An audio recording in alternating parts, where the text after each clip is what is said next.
আসসালামু আলাইকুম।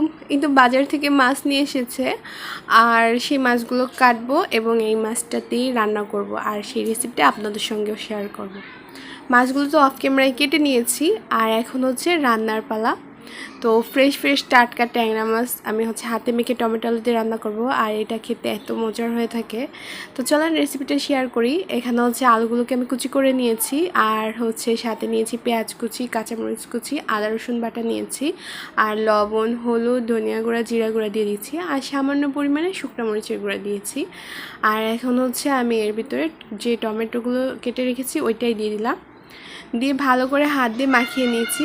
আর হাত দিয়ে মাখানোর পরে আমি হচ্ছে তেলও দিয়ে দিয়েছি পরিমাণ মতো। আর ভালো করে মাখানোর পরে আমি এখন হচ্ছে মাছ দিয়ে দিচ্ছি। আর মাছটা আগে দিইনি এই জন্য যাতে ভালো করে মাখানো হতো না, তো সেজন্য লাস্টে হচ্ছে মাছটা দিয়ে আরেকটু ভালো করে মাখিয়ে এখন হচ্ছে আমি ধনেপাতা দিয়ে দিয়েছি। আর পরিমাণ মতো সামান্য পরিমাণে আর কি পানি দিয়েছি যাতে এটা জাল হবে এবং আলুগুলোও সিদ্ধ হয়ে যাবে আর বেশি ঝোল রাখবো না, সেই চিন্তাভাবনা থেকেই সেই পরিমাণে পানি দিয়েছি। তো আমার তরকারিটা প্রায় হয়ে এসেছে। এখন হচ্ছে আমি টেস্ট করে দেখছি এটা লবণে হয়েছে কি না আর ঝালটাও কেমন আছে।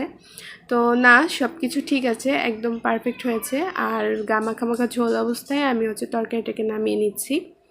তো এই পর্যায়ে তো তরকারি রান্না হয়ে গিয়েছে আর এই তরকারিগুলো খেতে তো খুব মজার হয়ে থাকে। এখন সব শেষে আমি হচ্ছে জিরা ভেজে গুঁড়া করে দিয়ে দিচ্ছি আর এইটা দেওয়াতে তরকারির স্বাদটা যেন আরও দ্বিগুণ হয়ে যাবে। তো আজকের ভিডিওটা এই পর্যন্ত। সবাই ভালো থাকবেন, সুস্থ থাকবেন। আল্লাহ হাফিজ, আসসালামু আলাইকুম।